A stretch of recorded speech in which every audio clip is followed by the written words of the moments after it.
Hi friends, 470 പോയിന്റിന്റെ വമ്പിച്ചൊരു rally നടത്തിക്കൊണ്ട് Nifty വീണ്ടും അതിന്റെ പുതിയൊരു ഓൾ ടൈം ഹൈ ക്രിയേറ്റ് ചെയ്തിരിക്കുകയാണ്. അപ്പോൾ ഈ റാലിയെ ലീഡ് ചെയ്തത് പ്രധാനമായിട്ടും ലാർജ് ക്യാപ് സ്റ്റോക്കുകളാണ് നമുക്ക് കാണാൻ കഴിയും. ഏകദേശം 1 ലക്ഷം കോടിക്ക് മുകളിലുള്ള മാർക്കറ്റ് ക്യാപ്പുള്ള ധാരാളം കമ്പനികളുണ്ട്. അത് ലാർജ് ക്യാപ്പ് സെഗ്മെൻറ്റിൽ തന്നെ വരണമെന്നില്ല, അല്ലെങ്കിൽ നിഫ്റ്റിയുടെ ലാർജ് ക്യാപ്പ് കാറ്റഗറിയിൽ തന്നെ വരണമെന്നില്ല. മിഡ് ക്യാപ്പിലും സ്മോൾ ക്യാപ്പിൽ പോലും അത്തരം കമ്പനികൾ നമുക്ക് കാണാൻ കഴിയും. അപ്പോൾ അത്തരത്തിലുള്ള സ്റ്റോക്കുകളാണ് വലിയ തോതിൽ മുന്നോട്ടേക്ക് പോയത് എന്ന് നമുക്ക് മനസ്സിലാക്കാൻ കഴിയും. ഇപ്പോൾ നമ്മൾ നോക്കുകയാണെങ്കിൽ തന്നെ നിഫ്റ്റി ടോപ്പ് 100 കമ്പനികളിൽ ഏകദേശം 95ഓളം കമ്പനികളും പോസിറ്റീവിലാണ് ക്ലോസ് ചെയ്തത്. ഓൺലി 5 കമ്പനികൾ മാത്രമാണ് നെഗറ്റീവിൽ ക്ലോസ് ചെയ്തത്. അതുപോലെ നിഫ്റ്റി 50 നോക്കുകയാണെങ്കിൽ 49 കമ്പനികളും പോസിറ്റീവിലാണ് ക്ലോസ് ചെയ്തത്. ഒരു കമ്പനി മാത്രമാണ് ഡിക്ലൈൻ ചെയ്തത്.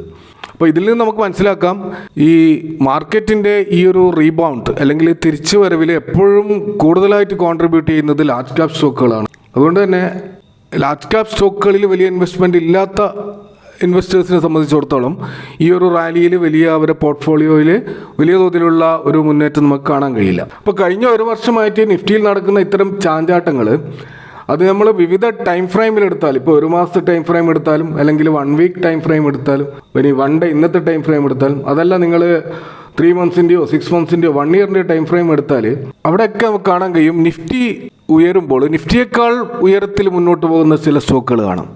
അതുപോലെ നിഫ്റ്റി താഴുമ്പോൾ നിഫ്റ്റിയുടെ അത്ര തന്നെ അത് താഴുന്നുമില്ല. അപ്പോൾ അത്തരം സ്റ്റോക്കുകൾ നമ്മൾ തീർച്ചയായും കോൺസെൻട്രേറ്റ് ചെയ്യേണ്ട സ്റ്റോക്കുകളാണ്. അത്തരത്തിലുള്ള 6 സ്റ്റോക്കുകളെ കുറിച്ചാണ് ഞാനിവിടെ സംസാരിക്കുന്നത്. R4Iയിലേക്ക് എല്ലാവർക്കും ഒരിക്കൽ കൂടി സ്വാഗതം. അപ്പോൾ നിഫ്റ്റിയുടെ കഴിഞ്ഞ ഒരു വർഷത്തെ വിവിധ ടൈം ഫ്രെയിമിലുള്ള റിട്ടേൺ നമുക്കൊന്ന് നോക്കാം.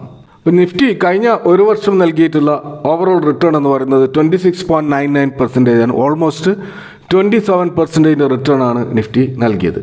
നമ്മളത് 6 മന്ത്സിൻ്റെ ഒരു ടൈം ഫ്രെയിമിൽ നോക്കുകയാണെങ്കിൽ നിഫ്റ്റി നൽകിയ റിട്ടേൺ എന്ന് പറയുന്നത് 13.67% ആണ്. ഇനി ഒരു 1 മന്തിൻ്റെ ഒരു റിട്ടേൺ നമ്മൾ നോക്കുകയാണെങ്കിൽ 4.28% ഒരു നേരിയ റിട്ടേൺ ആണ് നിഫ്റ്റി നൽകിയിട്ടുള്ളത്. കഴിഞ്ഞ 1 വീക്ക് നോക്കുകയാണെങ്കിൽ നിഫ്റ്റി പോസിറ്റീവിൽ തന്നെയാണ്. 1% റിട്ടേൺ ആണ് നമുക്ക് കാണാൻ കഴിയുക. ഇന്നത്തെ ഈ ഒരു വമ്പിച്ച ബുൾ റാലി നടന്ന ഇന്നത്തെ മാർക്കറ്റിൽ നമുക്ക് കാണാൻ കഴിയും നിഫ്റ്റി 1.89% ഒരു വമ്പിച്ച റാലിയാണ് നടന്നിട്ടുള്ളതെന്ന് കാണാൻ കഴിയും. അപ്പോൾ ഈ ഒരു ടൈം ഫ്രെയിമിൽ നമ്മളിവിടെ പറയാൻ ഉദ്ദേശിക്കുന്ന സ്റ്റോക്കുകളുടെ റിട്ടേൺ എങ്ങനെയാണെന്ന് നമുക്ക് നോക്കിക്കഴിഞ്ഞാൽ നമുക്ക് മനസ്സിലാക്കാൻ കഴിയും അത് നിഫ്റ്റിയെ ബീറ്റ് ചെയ്തുകൊണ്ടാണ് മുന്നോട്ടേക്ക് കുതിക്കുന്നത്. 1 ഇയറിൻ്റെയും 6 മന്ത്സിൻ്റെയും ഒക്കെ ടൈം ഫ്രെയിമിൽ എങ്ങനെയാണ് റിട്ടേൺ നൽകിയിട്ടുള്ളത് എന്ന് നമ്മൾ താരതമ്യം ചെയ്ത് നോക്കുകയാണ്. അപ്പോൾ നമ്മളിവിടെ ആദ്യം കാണുന്ന ഒരു സ്റ്റോക്ക് ബജാജ് ഓട്ടോ എന്ന സ്റ്റോക്കാണ്. ബജാജ് ഓട്ടോ നമുക്കറിയാം, ബജാജ് ഗ്രൂപ്പിൻ്റെ ഒരു ഫ്ലാഗ്ഷിപ്പ് കമ്പനിയാണ്. 2 വീലേഴ്സിൻ്റെയും 3 വീലേഴ്സിൻ്റെയും നിർമ്മിക്കുന്ന, അതുപോലെ 79ഓളം രാജ്യങ്ങളിൽ എക്സ്പോർട്ട് ചെയ്യുന്ന വലിയൊരു ബിസിനസ് നെറ്റ്വർക്കുള്ള കമ്പനിയാണ് ബജാജ് ഓട്ടോ. ബജാജ് ഓട്ടോയുടെ കറണ്ട് മാർക്കറ്റ് പ്രൈസ് 11,723 ആണ്. നല്ല വലിയ വിലയുള്ള ഒരു സ്റ്റോക്കാണിത്. മാർക്കറ്റ് ക്യാപ്പ് 3,27,000 കോടികൾ മാർക്കറ്റ് ക്യാപ്പുള്ള കമ്പനിയാണ്. ഇതിൻ്റെ PE ഇപ്പോൾ 40 എന്നുള്ള PE ആണ് നമുക്ക് കാണാൻ കഴിയുക. അപ്പോൾ ഇതിൻ്റെ ഒരു റിട്ടേൺ നമ്മൾ നിഫ്റ്റിയുമായിട്ട് താരതമ്യം ചെയ്ത് നോക്കുമ്പോൾ നമുക്ക് കാണാൻ കഴിയും ഒരു വർഷം ഇത് നൽകിയിട്ടുള്ള റിട്ടേൺ 143% ആണ്. ഒരു മൾട്ടി ബാഗർ റിട്ടേൺ ആണ് ഈ സ്റ്റോക്ക് നൽകിയിട്ടുള്ളത്. 6 മന്ത്സ് റിട്ടേൺ 40% ആണ്.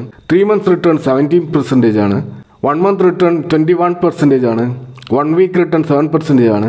1 ഡേ റിട്ടേൺ 2.65% ആണ്. അപ്പോൾ ഇതിൽ നമുക്ക് മനസ്സിലാക്കാം ഇത് നിഫ്റ്റിയെ വൻതോതിൽ ബീറ്റ് ചെയ്തിട്ടുള്ള ഒരു സ്റ്റോക്കാണ് ബജാജ് ഓട്ടോ. അപ്പോൾ നിങ്ങളുടെ കയ്യിൽ ബജാജ് ഓട്ടോ ഉള്ള സ്റ്റോക്ക് കയ്യിലുണ്ടെങ്കിൽ തീർച്ചയായും അത് ടൈറ്റായിട്ട് ഹോൾഡ് ചെയ്യേണ്ട ഒരു സന്ദർഭമാണ്. ഒരിക്കലും വിൽക്കേണ്ട ഒരു ലെവലിലേക്ക് ഈ സ്റ്റോക്ക് എത്തിയിട്ടില്ല എന്ന് നമുക്ക് മനസ്സിലാക്കാൻ കഴിയും. അപ്പോൾ നിഫ്റ്റിയെ വൻതോതിൽ ബീറ്റ് ചെയ്ത രണ്ടാമത്തെ ഒരു ലാർജ് ക്യാപ് സ്റ്റോക്ക് എന്ന് പറയുന്നത് ശ്രീറാം ട്രാൻസ്പോർട്ട് ഫൈനാൻസ് കമ്പനിയാണ്. ഈ കമ്പനി ഒരു കോൺഗ്ലോമറേറ്റ് ആണ്. ഇവർ ഫൈനാൻഷ്യൽ ബിസിനസ്സിൽ വലിയ തോതിൽ പ്രസൻസ് ഇന്ത്യയിലുള്ള ഒരു കമ്പനിയാണ്. ഇത് ഡെപ്പോസിറ്റ് ടേക്കിംഗ് NBFC ആണ്. 1758 ബ്രാഞ്ചുകളോളം ഓൾ ഓവർ ഇന്ത്യയിലുണ്ട്. 831ഓളം റൂറൽ സെന്ററുകളിലും വ്യാപിച്ചു കിടക്കുന്ന ഒരു ഫൈനാൻസ് കമ്പനിയാണ്. ഈ കമ്പനിയുടെ ഇപ്പോഴത്തെ കറണ്ട് പ്രൈസ് 3,400 രൂപയാണ്. മാർക്കറ്റ് ക്യാപ്പ് 1,27,000 കോടിയുള്ള ഒരു ലാർജ് ക്യാപ് കമ്പനിയാണ്. PE 16 മാത്രമേ ഉള്ളൂ. അപ്പോൾ അതിൻ്റെ ഇൻഡസ്ട്രി PEയോട് വളരെ താഴ്ന്നുകൊണ്ട് അണ്ടർ വാല്യൂഡ് ആയിട്ടാണ് നമുക്ക് ശ്രീറാം ഫിനാൻസ് ഇപ്പോഴും കാണാൻ കഴിയുന്നത്. പക്ഷേ ഇതിൻ്റെ റിട്ടേൺ നിങ്ങൾ നോക്കിക്കഴിഞ്ഞാൽ അത്ഭുതകരമാണെന്ന് കാണാം. നിഫ്റ്റിയെ വൻതോതിൽ കഴിഞ്ഞ നമ്മളിവിടെ പറഞ്ഞിട്ടുള്ള ടൈം ഫ്രെയിമുകളിലൊക്കെ ഇത് ബീറ്റ് ചെയ്തതായിട്ട് കാണാം. ഒരു വർഷത്തെ റിട്ടേൺ 78%, 6 മാസത്തെ റിട്ടേൺ 50%, 3 മാസത്തെ റിട്ടേൺ 24%, അതുപോലെ 1 മന്ത് റിട്ടേൺ നോക്കുകയാണെങ്കിൽ 17%, അതുപോലെ 1 വീക്ക് റിട്ടേൺ 4%. ഇന്നത്തെ ദിവസം അത് 3.68 വമ്പിച്ച മുന്നേറ്റവും കാണിക്കുകയുണ്ടായി. അപ്പോൾ ഈ സ്റ്റോക്കും നമ്മളെ കയ്യിലുണ്ടെങ്കിൽ ശക്തമായിട്ട് ഹോൾഡ് ചെയ്യേണ്ട ഒരു സ്റ്റോക്കാണെന്ന് അതിൻ്റെ ആ ഒരു പെർഫോമൻസിൽ നിന്ന് നമുക്ക് മനസ്സിലാക്കാം. അടുത്ത സ്റ്റോക്ക് JSW എനർജിയാണ്. JSW എനർജി പ്രധാനമായിട്ടും പവർ ജനറേഷൻ ബിസിനസ്സിലുള്ള ഒരു കമ്പനിയാണ്. കർണാടക, മഹാരാഷ്ട്ര, നന്ദ്യാൽ, സെൽബോണി തുടങ്ങിയ സ്ഥലങ്ങളിൽ ലൊക്കേറ്റ് ചെയ്തിട്ടുള്ള JSW ഗ്രൂപ്പിന്റെ ഒരു പവർ സബ്സിഡിയറിയാണിത്. ഇത് കൂടാതെ ഇവർ മൈനിങ് ആക്ടിവിറ്റീസും അതുപോലെ ടർബൈൻ മാനുഫാക്ചറിങ്ങും ഒക്കെ ജോയിന്റ് വെഞ്ചറായിട്ട് ചെയ്യുന്ന കമ്പനി കൂടിയാണ്. ഇതിന്റെ കറണ്ട് മാർക്കറ്റ് പ്രൈസ് 760 രൂപയാണ്. 1,33,000 കോടി മാർക്കറ്റ് ക്യാപ്പുള്ള ഈ ഒരു കമ്പനിയുടെ PE റേഷ്യോ 68 ആയിട്ട് നമുക്ക് കാണാൻ കഴിയും. ഒരു വർഷത്തെ റിട്ടേൺ 92%, 6 മാസത്തെ റിട്ടേൺ 52%, 3 മാസത്തെ റിട്ടേൺ നോക്കുകയാണെങ്കിൽ 11%, അതുപോലെ 1 മന്ത് റിട്ടേൺ 13%, 1 വീക്ക് റിട്ടേൺ 6%, അതുപോലെ ഈ ഇന്നത്തെ ദിവസം 2.47 റിട്ടേണും. അപ്പോൾ ഏതൊരു ടൈം ഫ്രെയിം നോക്കിയാലും നിഫ്റ്റിയെ വൻതോതിൽ ബീറ്റ് ചെയ്തിട്ടുള്ള മറ്റൊരു സ്റ്റോക്കാണ് JSW എനർജി. അപ്പോൾ ഈ സ്റ്റോക്ക് നമുക്ക് വാച്ച് ചെയ്യാവുന്ന ഒരു സ്റ്റോക്കാണ്. ഇവിടെ അടുത്ത സ്റ്റോക്ക് ഭാരതി എയർടെൽ എന്ന് പറയുന്ന ടെലികോം കമ്മ്യൂണിക്കേഷൻ സർവീസ് രംഗത്തുള്ള 18ഓളം രാജ്യങ്ങളിൽ പ്രസൻസ് ഉള്ള ഒരു പ്രധാനപ്പെട്ട ഒരു കമ്പനിയാണ്. ഇതിൻ്റെയും റിട്ടേൺസ് നമ്മൾ നോക്കുകയാണെങ്കിൽ അത് 1 ഇയർ റിട്ടേൺ 79% ആണ്, 6 മന്ത്സ് റിട്ടേൺ 34% ആണ്, 3 മന്ത്സ് റിട്ടേൺ 15% ആണ്, അതുപോലെ 1 മന്ത് റിട്ടേൺ 12%, 1 വീക്ക് റിട്ടേൺ 6%, ഇന്ന് 4% വമ്പിച്ചൂർ റാലിയുമാണ് ആ സ്റ്റോക്കിൽ നമുക്ക് കാണാൻ കഴിയുന്നത്. ഈ സ്റ്റോക്കിൻ്റെ കറണ്ട് പ്രൈസ് ഇപ്പോൾ 1,646 രൂപയാണ്. മാർക്കറ്റ് ക്യാപ്പ് 9,85,659 എന്ന രീതിയിൽ വൻതോതിൽ വളർന്നിട്ടുള്ള ഒരു കമ്പനിയായിട്ട് നമുക്ക് ഇത് കാണാൻ കഴിയും.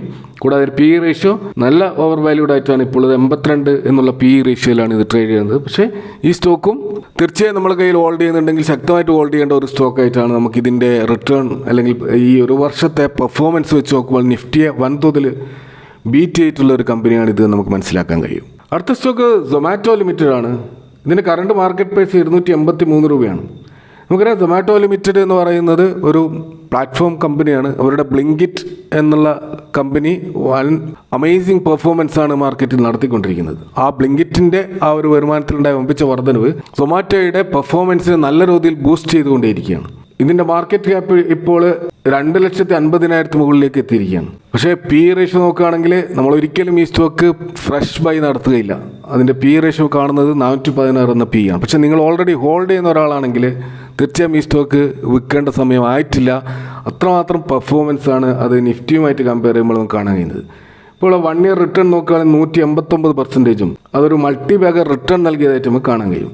ഇനി 6 മന്ത്സ് റിട്ടേൺ നോക്കിയാൽ 77%, 3 മന്ത്സ് റിട്ടേൺ 52%, അതുപോലെ 1 മന്ത് റിട്ടേൺ 10%, 1 വീക്ക് റിട്ടേൺ 11%. ഇന്ന് ഈ സ്റ്റോക്ക് ഏകദേശം 4% ഒരു മുന്നേറ്റവും കാഴ്ചവെച്ചതായിട്ട് കാണാം. ഇപ്പോൾ സൊമാറ്റോയും മറ്റൊരു പ്രധാനപ്പെട്ട വാച്ച് ലിസ്റ്റ് ചെയ്യപ്പെട്ട ഒരു സ്റ്റോക്കായിട്ട് മാറിയിരിക്കുകയാണ്. പക്ഷേ വളരെയധികം ശ്രദ്ധിക്കേണ്ട ഒരു സ്റ്റോക്കാണ്. കാരണം ഹൈലി ഓവർ വാല്യൂഡ് ആയിട്ട് ഇപ്പോൾ ഫ്രഷ് എൻട്രി എടുക്കുന്നവർ തീർച്ചയായും സ്റ്റോപ്പ് ലോസ് വെക്കേണ്ടതുണ്ട് എന്നാണ് ഈ സ്റ്റോക്കിനെ കുറിച്ച് പറയാനുള്ളത്. അവിടെ 6ാമത്തെ stock CG power and industries ആണ്. നമുക്കറിയാം CG പവർ എന്ന് പറയുന്നത് സെമി കണ്ടക്ടർ മേഖലയിൽ കാലെടുത്ത് വെച്ചിട്ടുള്ള ഫ്യൂച്ചർ ഓറിയൻറ്റഡ് ആയിട്ടുള്ള ഒരു ബിസിനസ് ഇൻവെസ്റ്റേഴ്സ് വലിയ പ്രതീക്ഷ വെച്ച് പുലർത്തുന്ന ഒരു സ്റ്റോക്കാണ്. അതുകൊണ്ട് തന്നെ ഈ സ്റ്റോക്കിലും നമുക്ക് നിഫ്റ്റിയെ ബീറ്റ് ചെയ്തിട്ടുള്ള റിട്ടേൺ കാണാൻ കഴിയും. ഇപ്പോൾ 729 ഇപ്പോൾ ഇതിൻ്റെ കറണ്ട് മാർക്കറ്റ് പ്രൈസ്. 1,14,000 കോടി മാർക്കറ്റ് ക്യാപ്പുള്ള ഒരു കമ്പനിയായിട്ട് ഇത് വളർന്നിരിക്കുകയാണ്. ഇതിൻ്റെ PE റേഷ്യോ വളരെ ഹൈ ആയിട്ടാണ് നമുക്ക് കാണാൻ കഴിയുക. 123 എന്നുള്ള ഹൈ PEയിലാണ് ഈ സ്റ്റോക്കുള്ളത്. അപ്പോൾ തീർച്ചയായും ഈ സ്റ്റോക്ക് ഒരു ഫ്രഷ് ബൈക്ക് നമുക്ക് റെക്കമെൻഡ് ചെയ്യാൻ പറ്റില്ലെങ്കിലും നിങ്ങൾ ഓൾറെഡി ഹോൾഡ് ചെയ്യുന്നവരെ സംബന്ധിച്ചിടത്തോളം ഈ സ്റ്റോക്ക് ടൈറ്റായിട്ട് ഹോൾഡ് ചെയ്യേണ്ട ഒരു അവസ്ഥയാണ് നമുക്ക് കാണാൻ കഴിയുന്നത്. ഇതിൻ്റെ ഒരു വർഷത്തെ റിട്ടേൺ 64%, 6 മാസത്തെ റിട്ടേൺ 55%, കഴിഞ്ഞ 3 മാസത്തെ റിട്ടേൺ 5%. അത് നിഫ്റ്റിയെ ഈ ഒരു ടൈം ഫ്രെയിമിലൊക്കെ ബീറ്റ് ചെയ്തിട്ടുണ്ട്. കൂടാതെ 1 മന്ത് റിട്ടേൺ 5%, 1 വീക്ക് റിട്ടേൺ 6%, ഇന്നത്തെ മാർക്കറ്റിൽ 5% വമ്പിച്ച റാലിയും ഈ സ്റ്റോക്ക് നടത്തിയതായിട്ട് കാണാം. അപ്പോൾ എല്ലാ ടൈം ഫ്രെയിമിലും നിഫ്റ്റിയെ ബീറ്റ് ചെയ്തതായിട്ട് നമുക്ക് കാണാൻ കഴിയും. അപ്പോൾ ഈ സ്റ്റോക്ക് നമുക്ക് തീർച്ചയായിട്ടും അക്യുമുലേറ്റ് ചെയ്യേണ്ട ഒരു സ്റ്റോക്കാണ്. പക്ഷേ ഇതിൻ്റെ PE റേഷ്യോയും നമ്മൾ വളരെയധികം ശ്രദ്ധിക്കേണ്ട ഒരവസ്ഥയിലാണ്. ഓവർ വാല്യൂഡ് ആയിട്ടാണ് ഇപ്പോൾ നമുക്ക് കാണാൻ കഴിയുക. അപ്പോൾ ഇതൊക്കെയാണ് 6 പ്രധാനപ്പെട്ട സ്റ്റോക്കുകൾ. അപ്പോൾ ഇതൊരിക്കലും ഒരു ഭയങ്കര റെക്കമെൻഡേഷൻ അല്ല. പക്ഷേ ഈ സ്റ്റോക്ക് നിങ്ങൾ ഹോൾഡ് ചെയ്യുന്നുണ്ടെങ്കിൽ തീർച്ചയായിട്ടും ഈ സ്റ്റോക്കുകൾ ടൈറ്റായിട്ട് ഹോൾഡ് ചെയ്യാം. ധൈര്യപൂർവ്വം മുന്നോട്ട് പോകാൻ കഴിയും. നിഫ്റ്റിയുടെ ഉയർച്ച താഴ്ചകളെ അതിജീവിക്കുന്ന ഒരു സ്റ്റോക്കായിട്ടാണ് ഈ 6 സ്റ്റോക്കുകൾ നമുക്ക് കാണാൻ കഴിയുന്നത്. എങ്കിലും നിങ്ങൾ ഏതൊരു ഇൻവെസ്റ്റ്മെൻറ്റ് ഡിസിഷൻ എടുക്കുമ്പോഴും സ്വന്തമായിട്ടുള്ള പഠനം നടത്തുക. നിങ്ങളുടെ അഡ്വൈസേഴ്സിനെ മീറ്റ് ചെയ്തുകൊണ്ട് മാത്രം തീരുമാനം എടുക്കുക. Thank you for watching. See you next time with another video.